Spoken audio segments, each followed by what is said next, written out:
So, Joe, human factors, what did you think? Well, it evokes Mikhail Haneke fairly early on, I felt, from that opening shot inside the house, that sort of swooning camera before the family arrive, giving this ominous suggestion that there is someone or something, some presence in the house before they get there.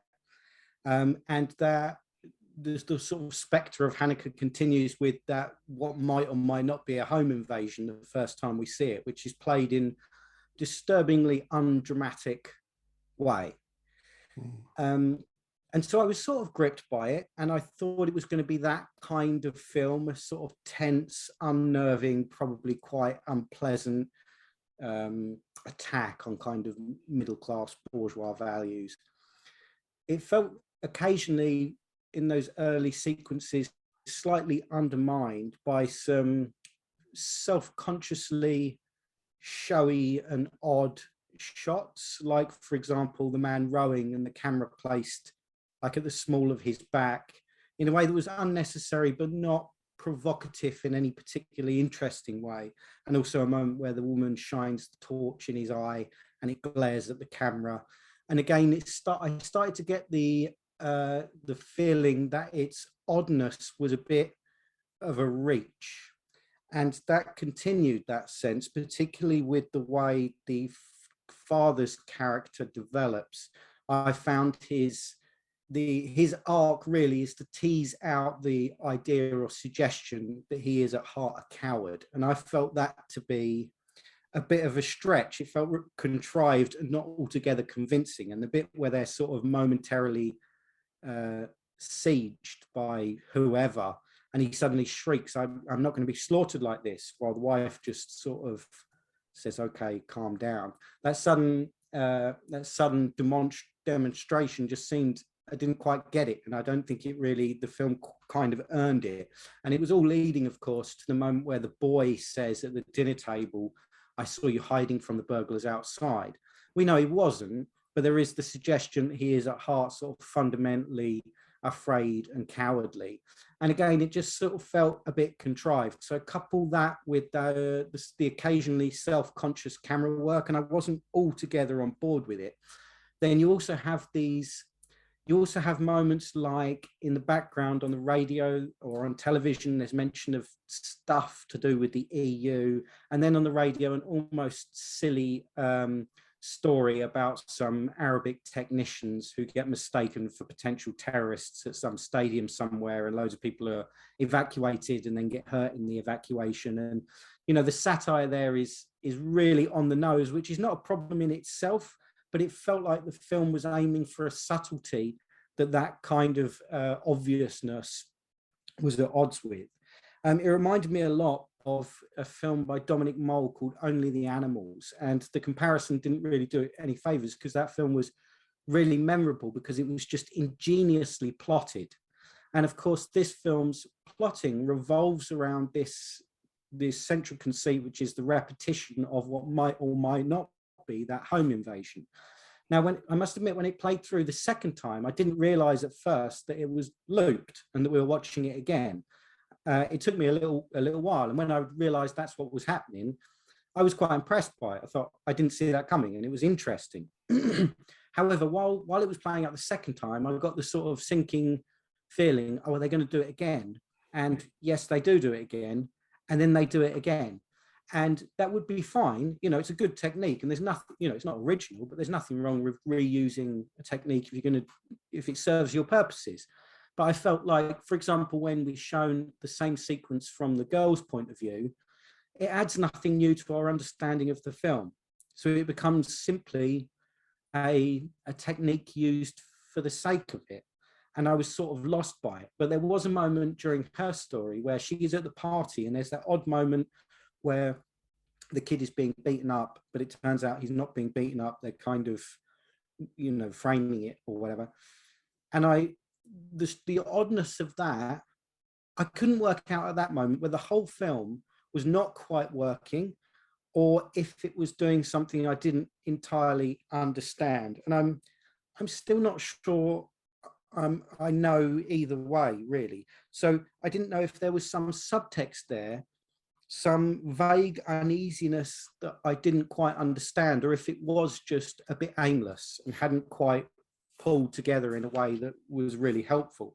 I found as well that my sort of suspicions for the film seemed to be sort of a right estimation of it when we get the sort of when their relationship plays out at the end. And I realized that the problem with this thing is that there's no contrast, that the two characters are unpleasant at the beginning and they're unpleasant at the end.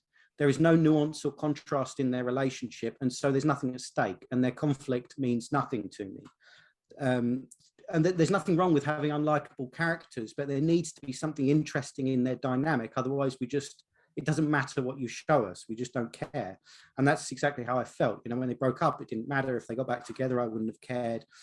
And the movie thing described it actually as like an acidic attack on whatever it was, bourgeois values or something, which really does make it seem like a Hanukkah picture. And I couldn't help but think at the end of this of the Seventh Continent, which is just the most abrasive and unpleasant, like extreme strip down of capitalist hypocrisy and bourgeois middle class values that I've ever seen. You know, it's just razor sharp and unforgettable. And this film was just too sort of diffuse and uncertain and a little aimless. None of it really held together very well for me. And as I say, it's good. It seems to attempt to do so through this structural complexity that in the end didn't really work for it. So, I mean, it's not a terrible film. I'm probably sounding a bit harsh. It was perfectly watchable and entertaining, and you know, I wasn't bored by it, but I wasn't very impressed either. Yeah, I think I agree with pretty much everything that you said. I mean, this is a really kind of competent thriller. It's really well constructed. I mean, it is like you, I became interested. I love repetition in films. I love, you know, that I love that. I mean, of course it's not new. It's been done many times, but you know, it is an interesting device, that of kind of replaying the film from different perspectives. And it was really well done. You know, it was well executed. It's really competently shot. I mean, you wouldn't say the cinematography was amazing, but you know, everything about it felt competent, well written, well acted. But you know, it kind of, I was left with a bit of an empty feeling. There were times when it felt like it was pulling me in, and I never found it boring. I mean, it is kind of a competent thriller. You know, it kind of keeps you, I was interested to see what was going to happen at the end. I mean, I was a little bit disappointed in that I became aware that we weren't getting her story and that we were going to be given that last. And I thought that there was going to be more of a reveal in that. That there was going to be some kind of twist or something that, you know, she, from her perspective, but there wasn't. And it kind of left me feeling a bit, so what, at the end of it. I mean, it does create a mood, as you say, you know, and it does that well, you know, a mood of kind of negativity, dysfunction, anxiety. But I'm not sure that it actually serves any purpose. And I think if you're going to make such a kind of miserable film, it's a really good point you make about not having any contrast, because, yeah, you don't invest in the characters at all, because it's just all negative. There's no, you know, you don't feel sorry for anyone really in this film, just because it's so, the whole thing is kind of quite detached and emotionally cold. So, you know, I do think I did notice the kind of political radio reports, and then, you know, when he's obviously getting that client, which seems to be, you know, involved in a political party that's against immigration, and we hear about the mistaken terrorists, and you know, the policeman wants to kind of say that they were the intruders were foreign when they were reporting it to the police. So there is this kind of fear of immigration that kind of runs through it. And I'm just not sure what it was trying to do with that, contrasting it with their fear, because they actually didn't, they didn't think that the people who the intruders were foreign, or there was, you know, it wasn't like they were in any way racist themselves. I just didn't really understand what point it was trying to make. And it felt really heavy-handed, this metaphor of kind of the fear, you know, the fear of immigration, the fear of foreign people, you know, and this was being contrasted, I felt, with their fear and their kind of paranoia. But, you know, from there, and they were paranoid and they were kind of scared out of their wits, really.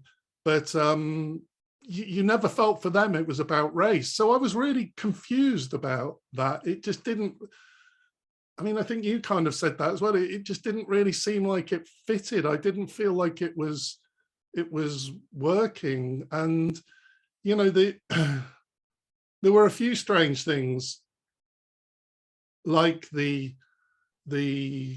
faking of the beating up the boy and filming it and putting it online. And, you know, the fact that the young boy comes, the closing scene is he comes down with that mask on with his sister, and the sister doesn't flinch. It's all kind of normal. And it just felt, because in fact, the truth is, you know, the reveal at the end is that, you know, the kids with the masks were the ones who were in the house, and there wasn't really anything, they were probably scoping it out for a party. There wasn't really anything malicious or actually dangerous in it. And, you know, so actually the fear came from, you know, the local kids acting out. And I just felt that, you know, maybe the film was kind of telling us that the problems aren't caused by immigrants, they're caused by, you know, ourselves and our families, because all the problems that family faced were caused by their own children. And so I just felt, I mean, I'm confused even trying to explain it, and I'm probably trying to do it too much justice. I think this film didn't quite sit together. The metaphors were heavy-handed and, you know, really competently made. So, you know, perfectly, it passed quickly. I reasonably enjoyed watching it, just as you know, as a story, but a little bit disappointing really in the end. Yeah, I agree. It's interesting. It's an interesting combination, isn't it, to have metaphors that are both heavy-handed and underdeveloped. Yeah. And there was also something about eco-terrorism there, maybe, like it was green paint being slung at the offices, the animal masks, maybe. It was all a bit loose, wasn't it? I was reminded when you were talking there, if you remember that Italian film we saw that I thought was really funny, and you didn't find particularly funny, but it was about the kids. You know, it was a contrasting film, one that was like pin sharp. Yes. Really well written about, you know, the kind of terror in your own home. I think that was a great film. Yeah, I mean, you just compare a film like that. I can't remember the name of it, but you compare a film, you compare a film like that with this, and they just feel like different leagues. And, you know, obviously the comparison is made with Haneke, you know, and it's just, it's not in the same league. You know, it just feels, you know, it's competent, but not Michael Haneke, that's for sure. No, that's true, yeah. So what are we watching next? Next is Fucking with Nobody by Hannelina Hora. Looking forward to it.